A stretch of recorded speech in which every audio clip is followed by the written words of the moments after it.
Then nothing much happened with Noni until 1943, when during World War II, the American soldiers were looking for something to eat in case they got stranded in the Southwest Pacific. And what the Army did is the Army looked at different indigenous plants, and they came up with Noni. And they said that Noni is a verifiable, edible plant, and they put it in the military field handbook. So that meant that it was safe, and the armed forces could use it. Things, again, were pretty quiet until 1972. In 1972, Dr. Ralph Heineke, the man I phoned up and asked about, he discovered the serenine system. Now, the serenine system is a system of compounds and substances in Noni that he believes does the good. It's the good activated part of it. And in 1993, two food scientists from Utah, John Wadsworth and Stephen Story, decided that they had to take this substance and make it edible. Make it so it tasted good, so that people in the United States could drink it, because they wanted to bring it to the United States. And they did. And they formulated what is now known as Tahitian Noni juice. Again, from 93 to 96, not much happened, but in 96, it was released to the market. And since 96, it's amazing what's happened. In 2002, Noni became from 0 to the number 6 in the top 10 medical herbs used in the United States. Wow. I mean, that's a meteoric rise. That's amazing. I've never heard any other substance to do that before. No other food supplement that I know has done that. In year 2003, Noni juice passed, and particularly Tahitian Noni juice, because that is the one that was studied. And that passed of Europeans' Novel Food Act Committee.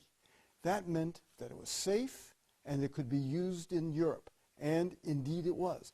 Also in 2003, Tahitian Noni juice was listed in the PDR. That's the Physician's Desk Reference.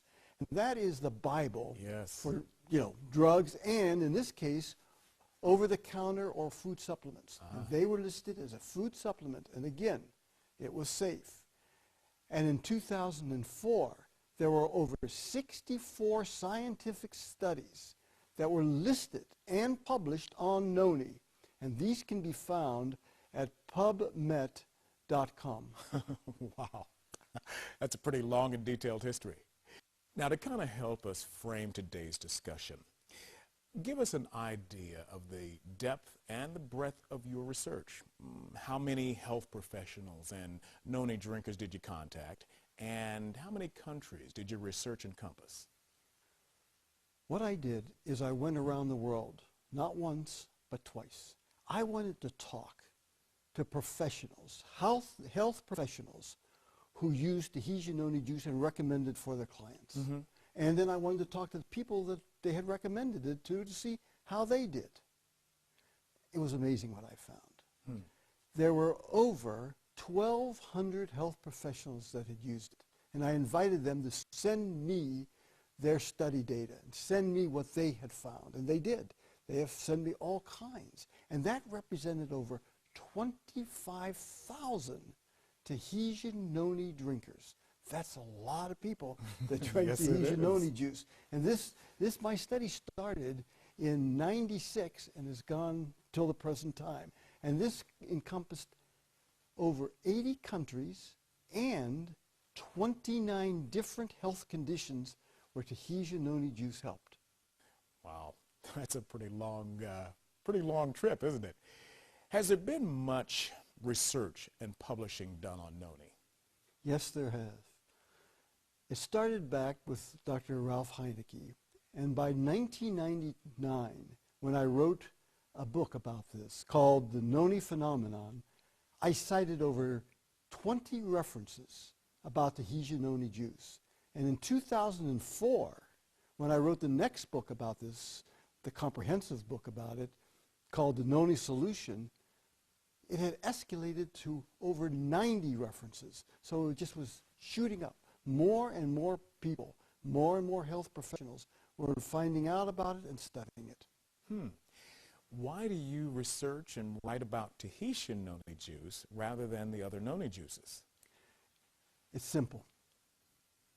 Tahitian noni juice represents 95% of all the noni that's taken in the United States and throughout the world. Now that's a big percentage. And Tahitian noni juice is the only one that I found that was safe and that they had done quality control. So I don't know about the other noni juices, and therefore I don't intermingle the two results. All my results are published just on Tahitian noni juice. Okay. For me, I would think that in the consumer's mind, the most important question is safety. Would you agree? Oh, question. Safety and effectiveness. And, yeah, I mean, because both of us have heard about all the different news flashes about the dangers of unregulated natural products, to the warnings about prescription drugs, so forth and so on. How can we know that noni juice is actually safe for us? The company routinely and consistently checks for over 300 different toxins. None have been found.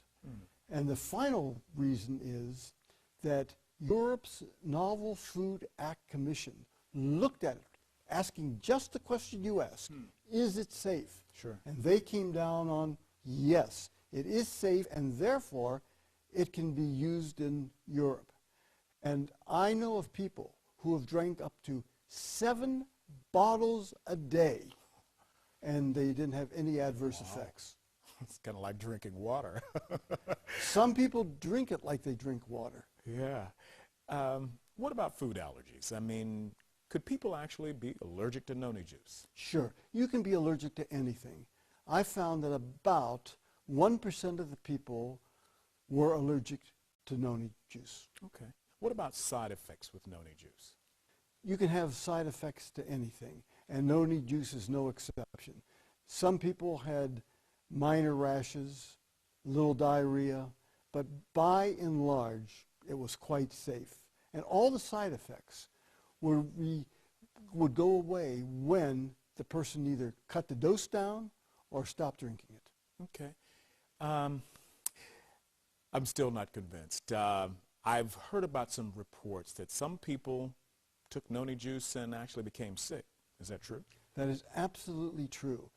And when I checked this out, I found that not one of those people had taken Tahitian noni juice. They had taken other noni juices. And as I said, I can't talk to the safety or the purity or the quality control of any other noni juice. Bottles of them.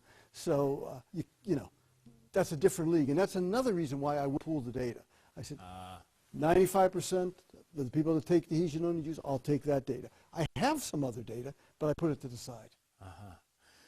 We'll talk about some specific diseases and conditions in just a minute. But in your published findings, you identify literally 29 different conditions helped by using noni juice. That's what my grandmother would have called a tonic. Good for what ails you. But there raise some red flags for the sophisticated consumer of today. How can it be possible that noni juice helps so many people with so many different problems? Well, let me first say your grandmother was right. Okay. She really was.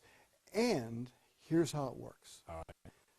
In noni, there are adaptogens. And adaptogens are substances that help the body come back to normal. You may have heard the term homeostasis.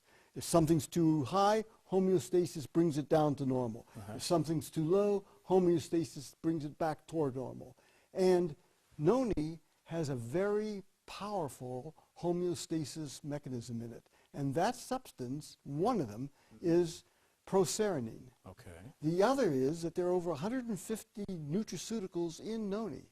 And any of those nutraceuticals can be an agent that can bring into homeostasis.